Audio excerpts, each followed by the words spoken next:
Hi, I'm Sarah. And I'm Helen. And this is the Squiggly Careers podcast. Every week we take a topic to do with work and we come up with some ideas, we share some frameworks that we hope will help you, and it does always help us to navigate those squiggly careers with just that bit more confidence and control. I like how you said, we just come up with some ideas, we just sort of talk to each other and throw some ideas. Let's face it, that is what we do. There's research that has gone into this. Today's topic... Actually, we've done a lot of research today. Today's topic is deliberate practice, and we've both read an awful lot around deliberate practice. I'm not sure we just come up with ideas. Well, it's like a bit of a mixture, everybody. If this is the first time you have listened, as well as coming up with some ideas, we also create some resources for you. Things like our pod sheet. So what you're going to hear Sarah and I talk about today, you'll be able to download a one-page summary. Lots of people tell us they use that in their teams at work so that they can talk about this topic together. So that could be useful. We also have little swipeable summaries that we put on the Amazing If pages on Instagram and on LinkedIn. So if you like this topic and you want to share it with other people because you think it might help them, please make sure you follow there and share. That would be cool. And if you want to talk about it a little bit more, we've got Pod Plus, which happens on a Thursday morning at 9:00. It's a free 30-minute session and we just dive in a bit deeper into the topic and hear what the community think about it. So all of that is freely available for you. You can find out about it on our website, which is amazingif.com. And if you ever can't find stuff, just email us, Helen and Sarah at squigglycareers.com. So today's topic is deliberate practice, and what that means is practice that focuses on tasks beyond your current level of competence and comfort. And I had a real aha moment when I was reading about deliberate practice, practicing, learning by doing, in terms of just understanding the difference between the three. And I think you can relate it usually quite quickly to something in your life where you think, oh, that's why I'm not getting any better at that thing. Because there is a really clear difference between learning by doing and learning by deliberate practicing. Because essentially, not all practice makes perfect. And if you just learn by doing, essentially what that means is you're turning up and doing a lot of the same thing, probably in the same way, and sort of hoping that you will get better. And I do think, to an extent, you probably do get a bit better. But if you're really ambitious for getting much better at something, really extending your skills, you need to move beyond just doing something a lot into this idea of deliberate practice. It's just a more efficient way of learning because you'll get to a higher level of competence with whatever the thing you want to focus on sooner. But I would say it does require more effort, just doing the same thing. I'm just putting that out there. When Sarah and I talk a bit more about this and the ideas that we've got for you, it is definitely make a choice about what you want to improve in and then commit the effort to doing it, because deliberate practice is it is something that you have to sort of design your development around. This doesn't just happen. You kind of have to put the effort into it, but the payoff is pretty big. So the person who's done quite a lot of work on this is someone called Anders Ericsson. You can have a look into his work. We'll link to some of his stuff actually in the pod sheet if you want to dive in a bit deeper. But at a very high level, when you look at kind of, well, what does it mean to have kind of this process of deliberate practice that you sort of design your development around? It starts super simply with a goal. So you need to be really clear about kind of what you want to improve in. You need to be able to improve on that thing without distraction. There's like a high level of focus around that learning activity. You've got to build in a feedback mechanism so you can see how you're doing, what you could improve upon. So you've got that sort of that data coming back for your development. And then you've got to use that data to adapt what you're doing and then basically do it all again on repeat. And that's the point about taking effort, because you really have to design your learning around that, and you really have to commit to doing something different so you continually get that little bit better. And whilst this is a very kind of self-directed way of learning, you don't have to do all this alone. That feedback bit in particular is really useful to get somebody else who might be maybe better at this thing than you are, or maybe somebody else who can be really kind of like a critical friend who can see what you're doing and sort of give you a bit more perspective on how you could do it differently. So very self-directed, but you don't have to do all of it on your own really when you're thinking about deliberate practice. And I think this can be useful for a few different things in a squiggly career, almost depending on what's most important to you. I think you can make a choice about where you apply deliberate practice.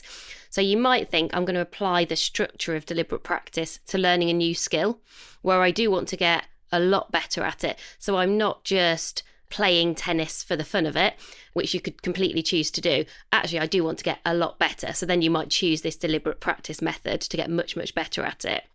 Or you could apply deliberate practice to something you are already good at. So stretching a strength that you've got and thinking, right, I want to be even more expert in this area. And you'll sort of set yourself up so that, as Helen said, you don't waste energy, that you're efficient in terms of how you do that. And you can also, and we'll talk about some examples of this, you might also do this as a team. So I think within a Squiggly Career, when we're thinking about deliberate practice, it's very easy to apply this individually. It feels like quite an individual thing. How can I get much better, or how can I learn this new skill? But I think you could also ask a we question. Well, what is it that we want to deliberately practice as a team or as an organisation? And I think that helps to translate some of this research into something that feels very kind of practical for all of us. It is useful to be aware that the research on deliberate practice came from this idea of who makes it as an expert. And as I was reading this, I was thinking, oh, but for a long time in my career, I didn't want to be an expert. I was a very, very happy generalist. And so that's also worth a question you asking yourself. Are you trying to be an expert in a certain field? Are you trying to be a specialist? In which case, great, this will definitely work. Probably for most of us, we're not trying to be experts, but we can apply this learning to something we just want to get better at. I'm probably want to be more of an expert now than I ever have in terms of in career development. So this feels like I would apply this differently now versus, say, when I was working in a big organisation. And the one other thing which often comes up, which lots of you I'm sure will know or have heard of because it's been really popularised, probably by Malcolm Gladwell more than anyone, is the 10,000 hours rule. This wow, which feels really daunting, doesn't it? It's over a year continuously, I think. Without sleep? No, I think you do get sleep. When I was reading, what is actually, how long would it take? But you'd be doing nothing else. So it's 10,000 hours often looks like realistically, I think more than 10 years. And so for most of us, you're like, wow, that's a big old commitment. The next 10 years of my life, sometime deliberately practicing.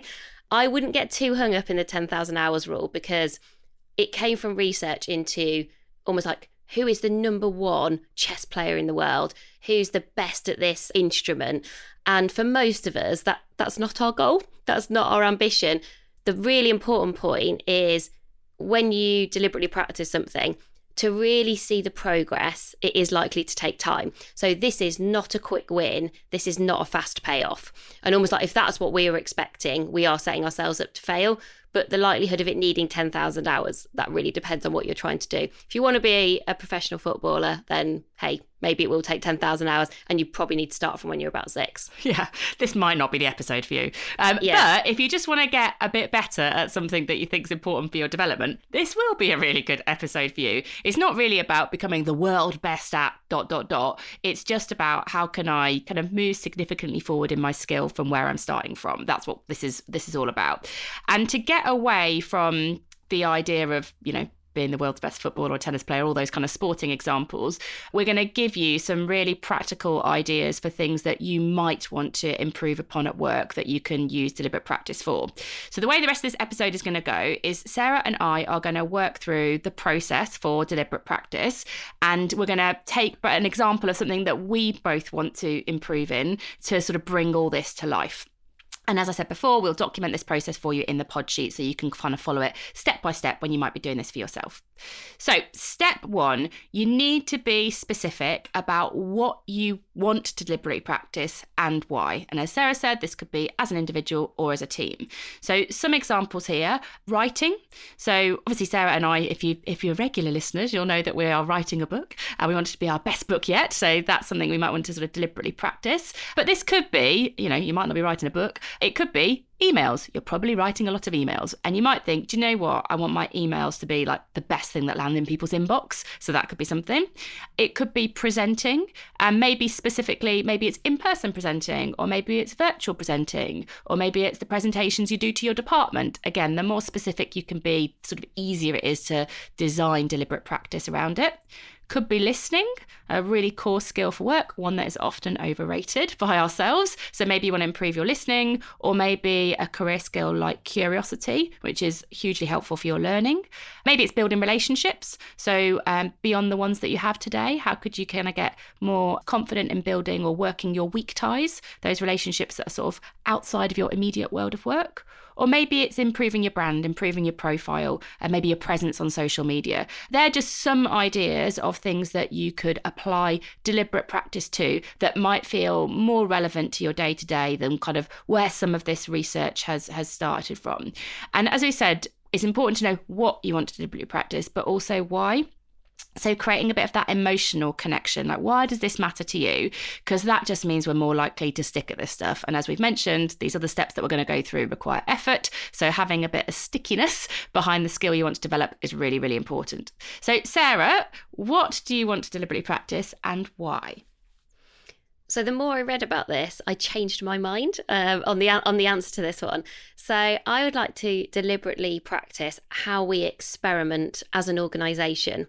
So this sort of goes beyond me into everybody in Amazing If.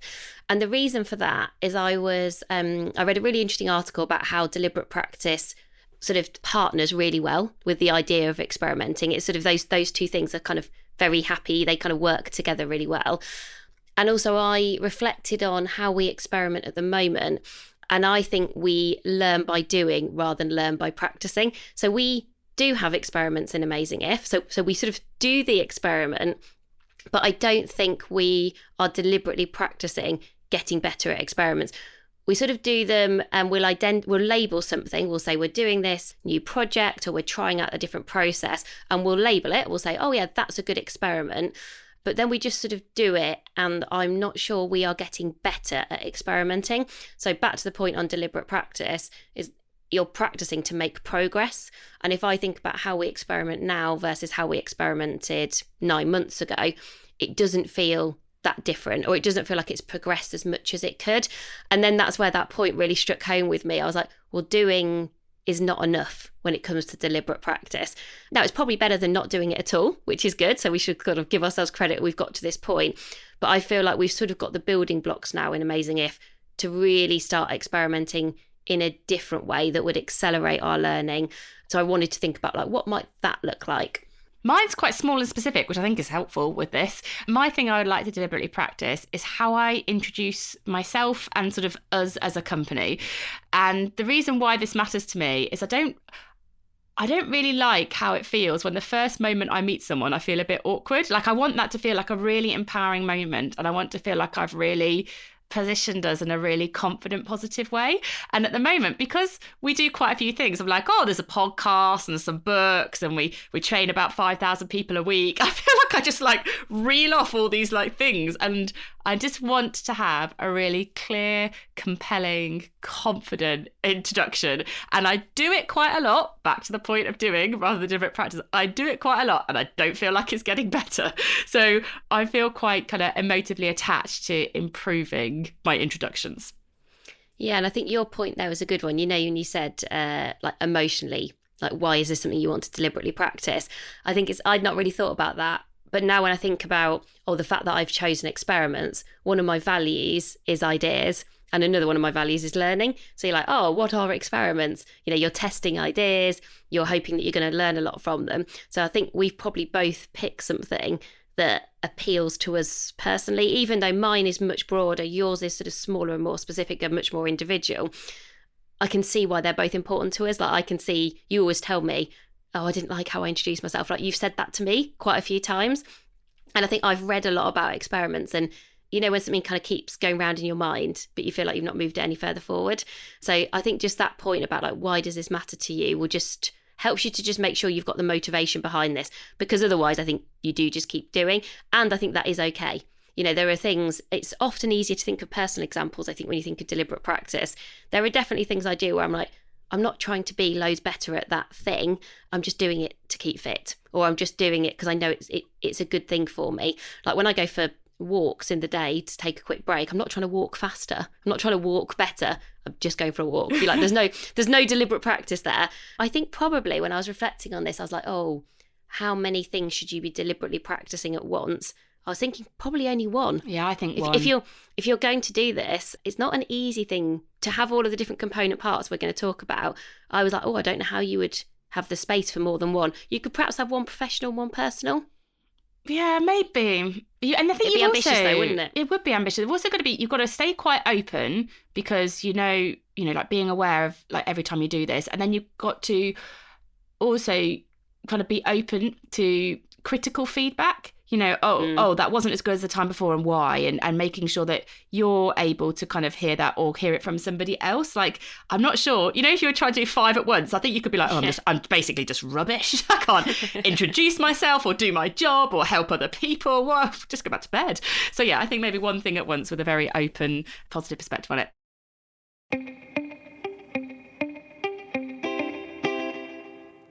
So step number 2 is all about productive practice. So how you practice matters, and sort of how you kind of sort of set yourself up for this and plan your practice makes a really big difference. So the first thing that matters is the level of attention you have. So if I take mine as an example here, so my introduction, I need to be really kind of aware that this is a moment that I am introducing myself, and I need to be aware of who I'm doing it with. I can't kind of be like chatting to 5 people at once and looking around a room and being like, oh, hi, I'm Helen. Oh, hi, I'm Helen. Like, I have to have a high level of attention and kind of identify this as a moment to improve my introductions. So I think whatever the thing is that you want to focus on, be really aware of like when and where am I going to practice that thing? And how do I make sure that in that moment, I have a really high level of attention? So, take something like writing an email, for example. If you're like, I'm going to practice that at 9 o'clock every morning, I'm going to write 3 emails in like really like high quality emails, but you've got somebody who keeps, messaging you on Microsoft Teams, or if you're in the office, they keep chatting to you, like that is not going to help you to really focus on improving in that particular area at that particular point in time. So the sort of the what and the when, in order to increase your attention to that improvement, is a really, really important thing to design into your practice. And in the research that both Helen and I have read, they are very clear that you're better off practicing for short amounts of time with very high attention than long amounts of time and low attention. So if you were like, it's fine because I'm just going to keep coming back to emails during the day, that won't work. Now, obviously, dream scenario, you have a good amount of time and high attention. But, you've also got to be realistic about it. So these are really moments where you want to minimize any distraction downfalls, really kind of be in it. So really think about like what that looks like for you. So that's attention. And then you've got retention, which is just as important, which is thinking about how do you make sure that then each time your deliberate practice builds on the time before. And there are a few things just to think about. Firstly, a bit of spacing. So spacing is essentially just leaving a bit of time between your practicing so that you can consolidate, you can keep coming back to it, you can see what you remember. And actually they talk a lot about things like the importance of sleep and rest. And I suppose if you think about, say, professional athletes, it's why they really commonly talk about rest days. That's why they have rest days, because the body needs time to recover. So I think for us normal people, I think about it, my brain needs time to recover. Not less so my body. I probably just need to do more exercise, to be honest. So spacing and rest do matter. So let's say you were thinking about writing better PowerPoint presentations. If you have no gap from that, if you just feel like you're doing one every day, that's probably not a good thing for deliberate practice. So you probably need a day away from them, or you probably need a couple of hours away from them. So just think about that. And at the same time, which might feel like a bit of a tension, but I think not if we're sensible about it, you do also need to think about repetition. So I think it's very hard to deliberately practice something that you're not doing particularly frequently. So for Helen, you might be like, well, that's fine. She knows that she's going to meet enough people like in a week and it happens commonly enough. For me, actually, this is one that would give me pause for thought, because yes, we have experiments in Amazing If, but I can't look at a meeting or a moment and go, oh, well, that's the time we talk about experiments, or that's the time we design experiments. We have our good growth guides, which is where we talk about our what's to work on and our experiments. So that could be a good place for them. But that's one where I need to think about. I'm like, well, when does that happen? Because at the moment it happens in a very ad hoc way. So that's a good flag of if something is ad hoc, you'll need to change something if you want to achieve deliberate practice. So the way that we're set up to do experiments at the moment, that's not going to happen for me. So I'll need to think about, okay, so does that look like a conversation with Helen every couple of weeks on how we're experimenting with Amazing If? Does that look like something in our team meetings on the agenda every quarter about how we're experimenting? Like, what do I need to do differently? So that's a good prompt for me. I think the spacing one for me, I probably introduce myself to about either 3 people or 3 groups of people a day, just because of the way that our work is. Sarah and I are doing, we do lots of career development sessions, so there's often lots of new communities. So I think for me, the way I would do it is rather than all day thinking about my introductions, I'd probably think about that first introduction of the day, and then I'd give myself some space for the rest of them just to kind of relax and be normal. But I'd really put that like heightened level of attention and the spacing in by doing it just that very first one, and then I'd kind of move on to the next steps that follow. So step 3 is self and supported feedback loop. So the first thing here is this idea of coaching yourself. See, excellent book, You Coach You, which we created. I did read this and think, I don't think I knew as much about this when we wrote You Coach You, and I was like, that's a miss. That should probably be in there, but never mind. But there's definitely a link between coaching yourself and deliberate practice. And what's interesting is when you read the examples of this is quite confronting because it is the skill of self-critiquing. So it's giving yourself a bit of space, revisiting what you did, and then asking yourself, how would you make it better now? So for Helen, for example, that would look like introducing herself, and then an hour later, or as soon as she sort of got a bit of space to reflect on it, probably going back and watching the video. She certainly, if it's online, she would be able to do that. She would have to go back and watch that video and then almost rewrite what she said to be even better. It couldn't just be, oh, I'm just going to think about it again. She'd have to go back and watch it. Easier to do virtually, obviously, than it would be in person because she sort of doesn't have that luxury. In person, she'd probably just need to maybe on her way home or when she was next sort of transitioning from one thing to another think, okay, what did I say? How did that make me feel? What would I rewrite for next time? So it is quite, it's almost quite a forensic way of giving yourself feedback. And what I think will probably feel quite hard about it is, yes, you sort of look at the good stuff, but what you're really interested in is like the better stuff. Like, how would you be even better for next time? And then the bit about getting coaching and mentoring here, this again is very specific. So this is not just having a supportive manager or someone who's sort of helping you along the way. This is really having someone who will challenge you to higher levels of performance. So this is someone who you are going to be better at that skill because not only you sort of spend time with them, but they are giving you feedback that often, or is likely at some points along the way, to feel quite painful. So often in the examples, these are people who are already better at that thing.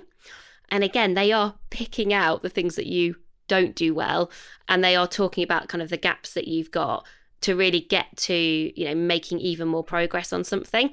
So I think this is unlikely to be lots of people from what I've read, much more likely to be an individual.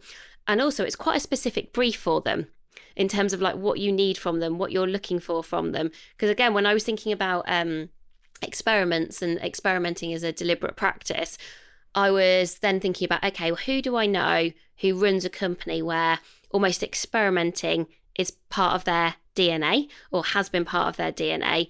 And could I ask them very specifically to say, okay, well, that's something that I am trying to get better at, and then be really, you've got to be really clear about your brief in terms of what that looks like around the support that you need, and giving them a lot of permission to say, you need someone to be quite a fierce feedback friend, I think, here.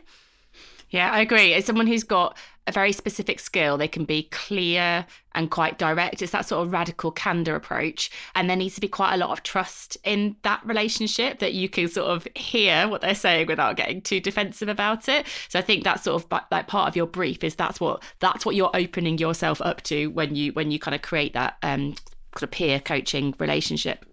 You do read that people who are very, very good at deliberate practice are also good at, let's say you give me some feedback on experimenting. you do get to the point where you also realise what's useful for you and maybe what isn't. And I was like, oh, wow, that's like another skill on top of it. So people don't just go, oh, well, I'm just going to do everything you say all at the same time. You might go, well, the thing that feels like it's going to help me the most, back to self-coaching, is A. So that's the first thing I'm going to integrate, but maybe I'll leave some of those things. So you also have this kind of filtering of the feedback whilst at the same time being incredibly open to it. And I was thinking, wow, it is quite a sophisticated skill, just in terms of just how open you have to be. And then you have to think, well, what does this mean for me? And then you have to do something differently as a result. I was like, no wonder deliberate practice is so hard. Yeah.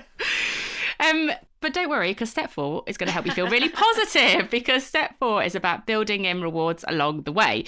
So we don't want you to think about, okay, what's this skill that I want to improve? And then I'm going to deliberately practice. And in 1 year's time, I'm going to get to where I want to be, because all that effort that Sarah has been talking about, it's going to take time. It's probably not going to always feel comfortable to hear some of those messages about your improvement areas. And so what we want to do is sort of design in a way that you can see the progress that you're making, that you can kind of reward yourself along the way. And I think how you do this is quite individual. So I was thinking about, well, what would this look like for me? How would I be able to sort of see my progress and sort of design in some rewards? I think I could give myself a score.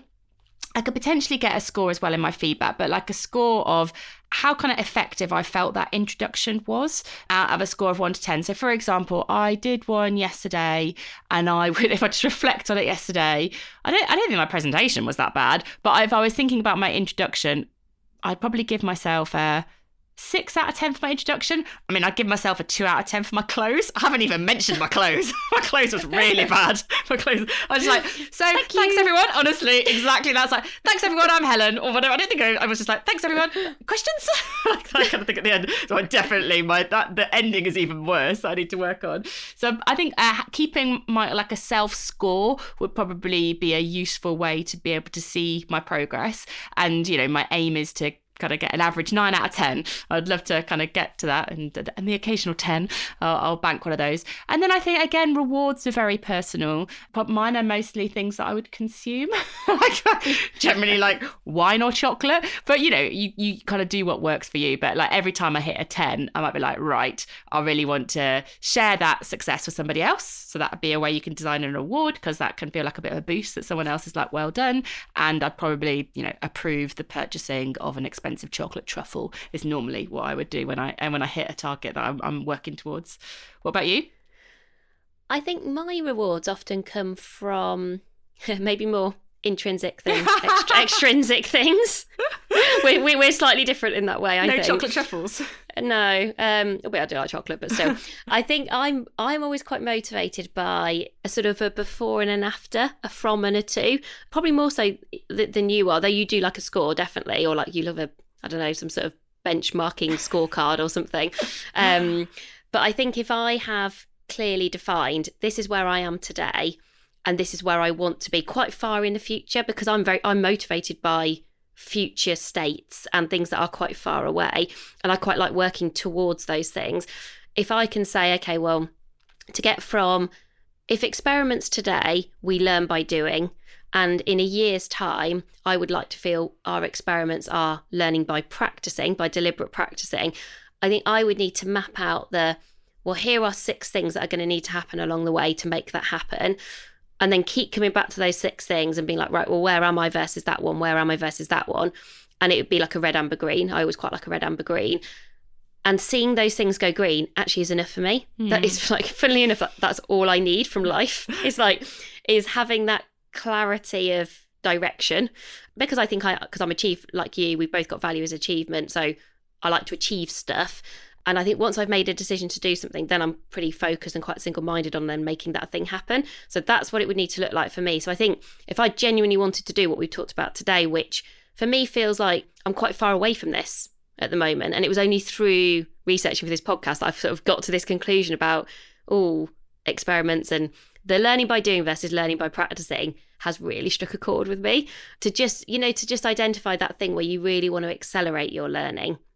Because I think learning by doing, incrementally you will improve, but learning by practicing is just so much more deliberate. And you don't need to be perfect with every single one of these steps, but I think even if you had a few of them, you would make much more progress. And I like making progress. So I think that's what I would need. I would need like a Miro map of what was going to happen, and then I'd need to keep coming back to that map every month and be like, oh yeah, get to turn that green, that's a bit more amber, and that's it. That's all I need in my life. Sarah does like a traffic light system. Yeah, I do. I was just thinking when you were talking that the other thing for me that always feels like a reward is when I can use what works for me to help someone else. So I feel actually that's true. Yeah, that's so if at the end of this process I could unlock how to do better introductions in a way that I could share with people and be like, oh, this is how I've like deconstructed doing introductions, and it really works. It feels really authentic and it really like sticks with people, and this is how you can do it too. Like that kind of having mastered something and then being able to share it so other people could do it. I like love that. That's what our company's been built on, right? Like we did this stuff, it worked for us. Let's try and help everyone to do it too. So I think, yeah, but I guess the main point is rewards are very personal. So you've got to kind of, work out what that looks like for you. But we all need to be able to sort of see progress along the way to whatever this thing we're trying to deliberately practice, the outcome that we're trying to work towards, that ability to see how far you've come and sort of the journey that you're on, and to see that you're making progress is a really important part of being able to sort of stick to this deliberate practice effort. And if it's something you just love to dive a bit deeper into, I would really recommend the Farnham Street blog on deliberate practice. It's sort of a good guide and a really good overview. So we'll link to that. And there are a couple of really good HBR articles on things like the 10,000 hour rule, which is also where I saw some of the stuff around experimenting.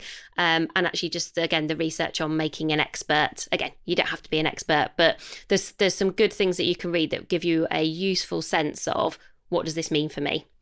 And now, Sarah, we're going to have to cut this podcast short because straight after this, I'm going to go do a session and I'm going to introduce myself. How's that going to go? No pressure.